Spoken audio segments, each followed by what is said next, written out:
Hey there, this is John from Heroes and Legends, and welcome to another Magic the Gathering Top 10 list. Today we're going to be looking at the top 10 land cards we would like to see reprinted in Eternal Masters. Now, as you guessed, this is a series, and it's actually the last part of the series. So if you'd like to check out our other top 10 lists where we talk about what we want to see in Eternal Masters, check out the playlist on the channel. But for today, we're going to be talking about lands, and just like all the other videos, same criteria. We looked at two things: the secondary market value of these cards, especially cards that are maybe a little overpriced for what they should be. And second, we looked at the playability in a number of different Eternal formats, and those include things like Vintage, Legacy, Tiny Leaders, Commander, Highlander, Cube, so on and so forth.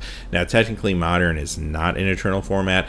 However, we do realize some of these cards have their price boosted a little bit because of their playability in Modern, which might help them gain a little bit of an advantage in the rankings. Also, all things being equal, if it's a card that also sees a lot of Modern play, it may help it on the list. So, having said that, the only other thing to keep in mind is reserve list cards. They're not going to be on here because, unfortunately, there's a reserve list, and they're not going to reprint those cards in this set. So, having said that, let's get into the honorable mentions. You can see here by the honorable mentions list, we're going to have a stacked top 10 today. So, things like Academy Ruins. Now, granted, that was reprinted in the first Modern Masters, but still sees tons of play all over the place. Love to get more of those out there. Maze of Ith, an awesome card from the old days of Magic, originally from the Dark. It'd be awesome to get some of these out there, especially some foils for players. Phyrexian Tower. I think this one and Maze of Ith, even though they're honorable mentions, definitely have a really strong chance of making it into the set. Another great card for Eternal formats. Vesuva rounds out that list, another very strong card. So what is the top 10? Well, let's start with number 10, and that's Celestial Colonnade. Now, I can cheat here a little bit and even say I wouldn't be sad if they reprinted all the Worldwide creature lands. That would be okay. It's definitely an awesome cycle. The Celestial Colonnade is kind of the leader of the bunch. This is a $40 card. It just kind of hits the sweet spot for blue-white control decks. It's exactly where they want this card to be. Number 9, Inkmoth Nexus. Now, this is a $34 card. However, granted, some of the value is due to the fact that it's very playable in Modern. So, having said that, though, it's still a card that sees play in Eternal formats, and I won't be too upset if we got some more copies out there for players. Number 8, Cavern of Souls. This thing is over $50 at this point. This is just ridiculous. So here's a card that sees playing anytime you really have a strong creature base or a tribal base deck in Eternal formats.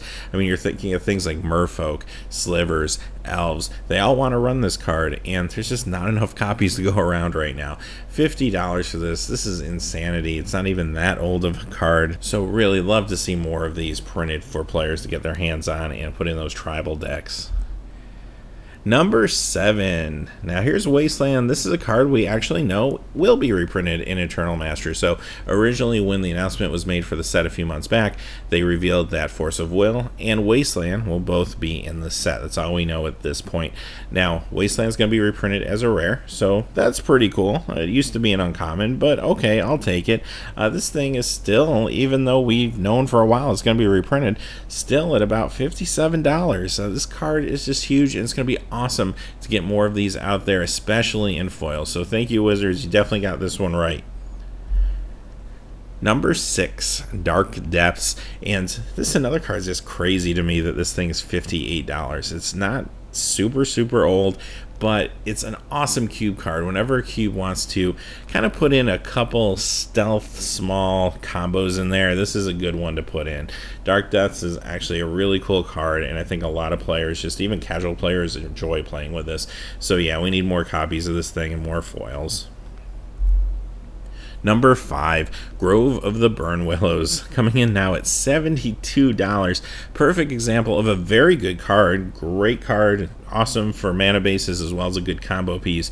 But really, $72. Part of the issue is back in the Future Sight days, Magic wasn't quite as popular as it was today. So looking back, a lot less packs were created and opened. So these key cards are just worth so much money, and really they just need more printings of them. So yeah, $72 for this, and this unfortunately isn't the last time we'll see Future Sight on the list. Number 4, speaking of Future Sight, Horizon Canopy. This is kind of the granddaddy of all those land cards from Future Sight, and this one's coming in at $81 currently. And yeah, sure, there was a expedition, but that really did nothing for the value. The more copies of this we can get out to players, the better. Just another card that is a great card, but really, should it be $81 to build your mana base? That's kind of crazy. Number 3, speaking of mana bases, Scalding Tarn. Now I'm going to cheat here and say at the very least I would actually like to see all of the Zendikar fetch lands reprinted. Now, even if they reprinted all of the fetch lands, I wouldn't be completely sad about that. Granted, the Onslaught fetch lands were recently printed in cons, but they're quickly going up in value. Even like Polluted Delta and stuff's already around $25. That's pretty nuts. Even if we just got the Zendikar ones, I'd be very, very, very happy. Do I think this is going to happen? Unfortunately, I don't. I think they're going to save these fetch lands for another standard set, especially a set where maybe we're going to a new plane that they are a little worried about it connecting with players. I think that's when we'll see the Zendikar fetch lands show back up.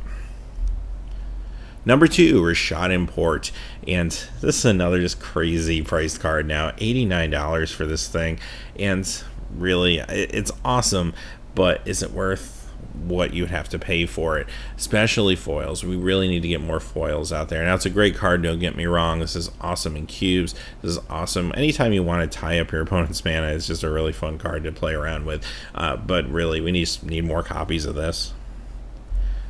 Finally, coming in at number 1 is Krakus. Now, this was a uncommon when it was originally printed in Legends, and because of that, it's not on the reserve list, so it kind of snuck by, and it is over $150 at this point. So yes, we're looking at a uncommon that's over $150, and this holds a special place in my heart. Back in the old days of Magic, I actually used to play with this land. Back in those days, it wasn't as powerful as it is today in different types of decks. I just used to use it to protect my legendary creatures and return them to my hand if I needed to, and that was good enough, and I had a lot of fun with it. So maybe this has a soft spot in my heart, but really, come on, $150 for this thing.